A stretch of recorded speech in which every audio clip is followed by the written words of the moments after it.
Hello, my name's Andrew Semple. I'm the rector of St James King Street, the oldest church building in the city of Sydney. It's a very special place, both culturally and as a religious centre in the life of the city. It has the history of the city of Sydney in its early colonial days on the walls. There are many stories that this place has to tell. We've got a very special project coming up as a part of the life of our parish.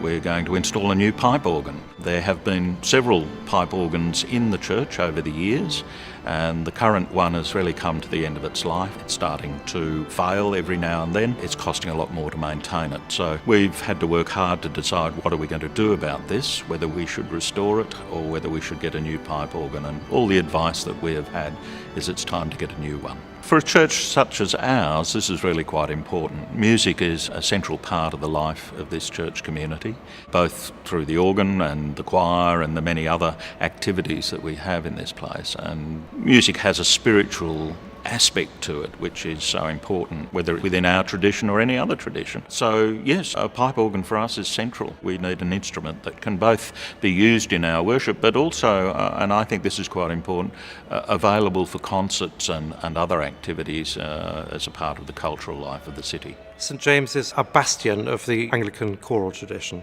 and that revolves around high-class choral music on a daily basis, accompanied by an organ. And that is fundamental to the repertoire we do and maintaining that tradition and moving forward.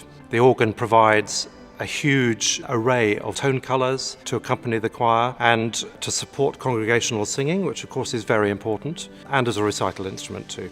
The existing instrument at St James, it is a difficult instrument to work with. Playing it is always a sort of process of compromise, being very, very careful about what you use and what you don't use. Well, the current organ is quite wont to make sounds of its own volition. It quite often randomly starts playing notes that the organist did not intend to play. We've had recently a problem with one of the pedal notes that was stuck on, and to get it fixed properly involves taking a lot of things apart. We were having increasing problems with perishing leather in all the bellows underneath that feed the different divisions of the organ. Basically, we repaired them all, but that one was beyond repair. So rather than have it explode in a puff during a service, we disconnected that one. I've got to the point here where I start to feel embarrassed for our organ scholar that we are offering him less and less of an instrument to work with. And this new instrument is going to offer so much more. In the last 10 years or so, the organ has been very much on the decline. You know, it's an old beast, it's an old mongrel on its last legs. And gradually the organist has had more and more challenges working around its limitations, which seem to be ever increasing. So we started with 8 very good organ builders. We chose a firm, Dobson Pipe Organ Builders of Lake City in Iowa, in the middle of America. They've got a great reputation, and it's growing all the time. I have played the Catholic Cathedral organ in Los Angeles just to try it, and was extremely impressed with the sound, and it had all the kind of tonal colours that I really like, and I think it will work really well here. This will be the first Dobson organ in the Southern Hemisphere, and only the second Dobson organ outside of the USA. For Australia, it's a new sound, it's a new style. There has been, to my knowledge, no new large American instrument to come to Australia ever, so that will be interesting. It won't be entirely American sounding. The philosophy I chatted about to the builders to start with was this would sound like a very famous organ builder from England, Arthur Harrison, and the very famous organ builder of the time, that is about the 1920s, from America, E.M. Skinner. And I said that this organ needed to sound like E.M. Skinner and Arthur Harrison meeting on a transatlantic steamer. And that, I think, is what this instrument will do. I'm hoping it will be a wonderful recital instrument and that the church will allow it free scope to do that. It will be I think the third biggest instrument in Sydney, only topped by the Sydney Opera House and the Sydney Town Hall. After that comes St James. So it will have remarkable versatility and flexibility. Hopefully it will attract a wide variety of overseas players and locals who will want to come and play it. Organists are funny people because they tend to, as I did in my youth, write to as many places around the world asking to play in their recital series. They're one of the few groups, musicians in the world that actually do this.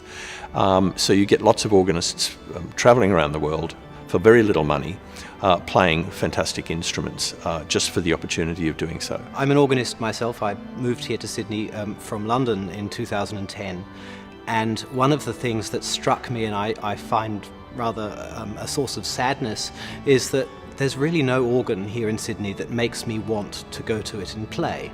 And for any musician, that's a tragedy.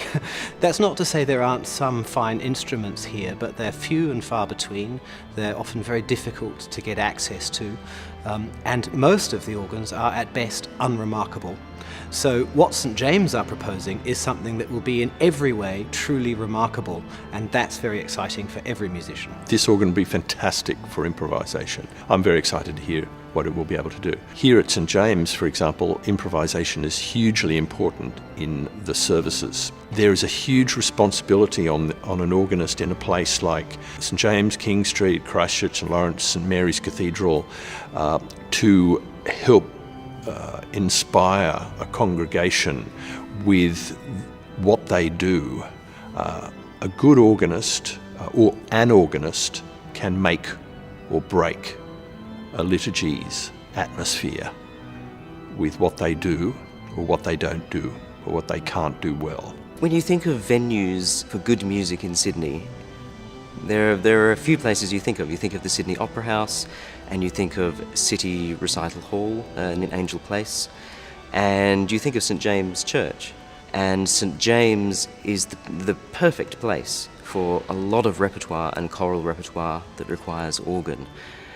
And to have an instrument of an outstanding quality, which this will be, a real asset to performers and of course to the audiences that will come and hear it played. Talking about what's possible with the organ and church music, I think it would be remiss of me not to say how important this organ will be for music education, for the education of young organists, getting people interested in choral music. There are very few places in Australia that provide really good music education from an early age.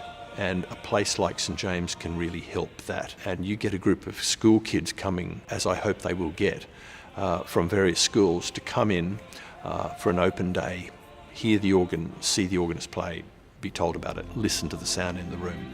It's those kind of moments of inspiration. You might get one or two. It's a light through the window moment for them, or a St Paul conversion on the Damascus Road experience, the light shining from heaven saying, "Ah, I am meant for this, and this is meant for me."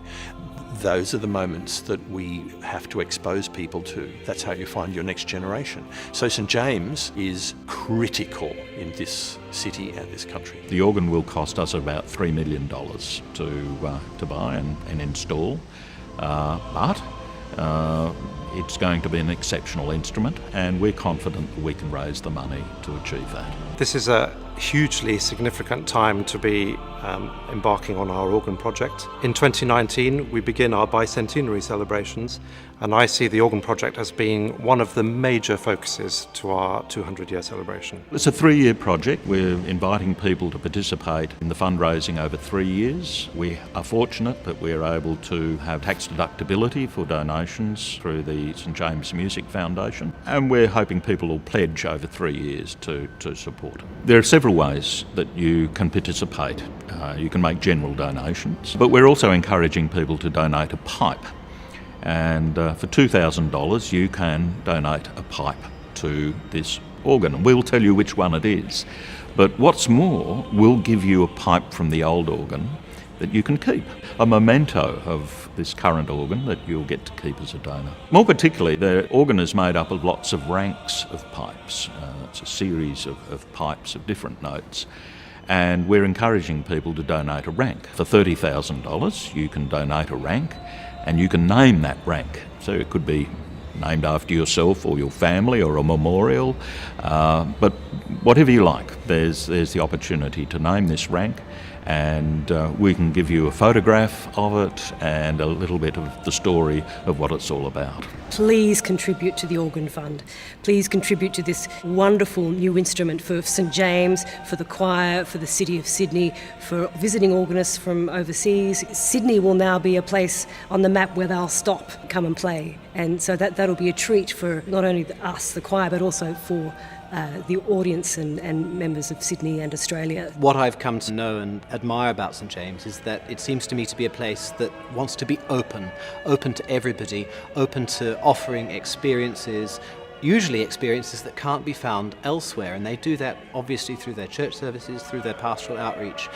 The music program is a huge way in which that is done, offering sacred music both in the liturgy and outside of the liturgy through the work of the St James Institute. This is a church that's trying to bring people in and to make positive influences in people's lives. And I have no doubt that the organ will be part of that. There simply won't be another instrument like this in Australia. And it's wonderful that in doing this project, St James really is taking up once again that mantle of the church is a great patron of the arts. Isn't it exciting to think that at least the church is doing something like this, because governments are not, no other institutions are making this commitment to providing fantastic musical resources, but St James Church are. For anybody who's interested in fine music, in supporting the arts, in supporting encounter with the divine, with beautiful spaces, the things that go on both at St Mary's but particularly here at St James, I would say please support this very fine and worthy project.